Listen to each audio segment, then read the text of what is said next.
I'll just go through some thoughts quickly and then we can get into discussion. So less chalk and talk from me. So we often hear that the world's most successful companies are driven by innovation. And innovation is driven by highly effective entrepreneurs. But what makes entrepreneurs highly effective? Well, working with a lot of entrepreneurs, as I do in the last 6 years, setting up my own strategic marketing consultancy focused on startups and supporting SMEs in that scale-up phase, it's been really, acutely obvious to me is this customer focus, this problem solving. That's why they get up in the morning, and this test and learn method, and this sort of quick, let's get that minimum viable product to market. We'll figure out all the bugs in it, but let's get it out there and we'll sharpen in the market. Now, first question, anyone else thinking that sounds a little bit familiar to us as marketeers? Could we, in fact, be entrepreneurs ourselves? Well, I was at the B2B Marketing Leaders Forum event yesterday in London, and in a room full of CMOs, we asked the question about our strengths. And those same things came up. Table after table, people were saying, yeah, no, customer focus, problem solving, this is what I'm all about. But also leadership, you'd expect that from CMOs to say that, they should. Adaptability and determination, all also vital for an effective entrepreneur. Now, I recognise these as vital to our function as marketing leaders. So whilst we may not be the entrepreneur or the founder of our business, because we may represent businesses that are owned by others, we could absolutely be the intrapreneur in those businesses. And by doing so, could provide greater value back to the businesses that we represent.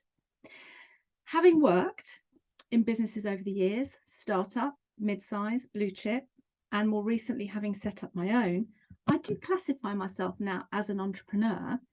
But if I think back over my career, starting in a startup of 2 people in a business, growing it, and having worked with bigger startups that brands I was in, we were acquiring in, I could see firsthand, I pause and I reflect on those people, and I can see those distinctions.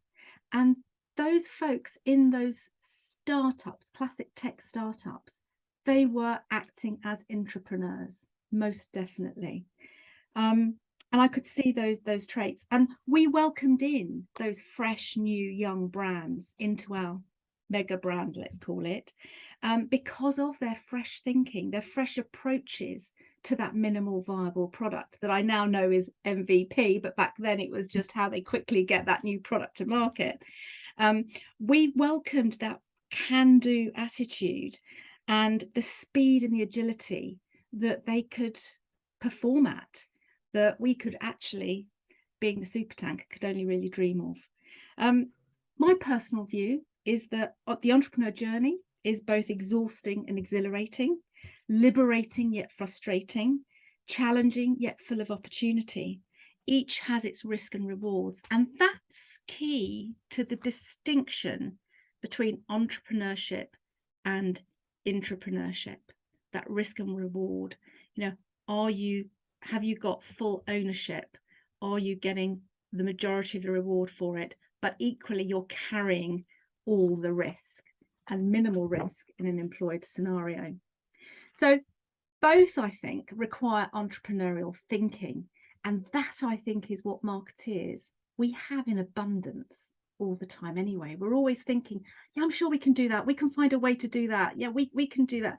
We've got that spirit. We've got that attitude and that approach.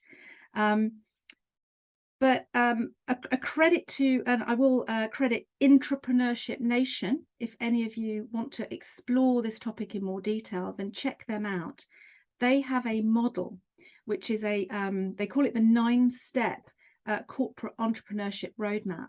And I've looked at it, and I think it's a great tool to use as an overlay onto any market planning or marketing plan that we're already devising, if we're looking at trying to be a bit more intrapreneurial and entrepreneurial in our department, in our activity. As leaders, a large part of our role is to create the environment for our teams, our people, to be equipped and enabled to do their best work. And their best work is in developing products, making breakthroughs, creating those inventions beyond what the organization first became known about. And some great inventions have been made by intrapreneurs, not by the original founder or entrepreneur. So, you know, we almost owe it to our teams to be that intrapreneur. Many firms now are actually hiring a specific intrapreneur to be in the organization, to be that bridge between different functional departments and to really drive out real sort of innovation across an organization. And marketing's role has grown over the years. Hallelujah. We're being recognized that we've got a role to play across the organization and not just in that comms area. So why not grab that role? If that role exists and they're hiring for it, grab it and say, actually, let me take a shot at it. Or if they're not asking for an entrepreneur yet, put yourself forward and say, actually, I'd like to test something out here and see if we can bring intrapreneurship in as another way to bridge those gaps, those divides between departments and drive up increased innovation. So I think we can all be the intrapreneur, and I'd love to open it up to discussion.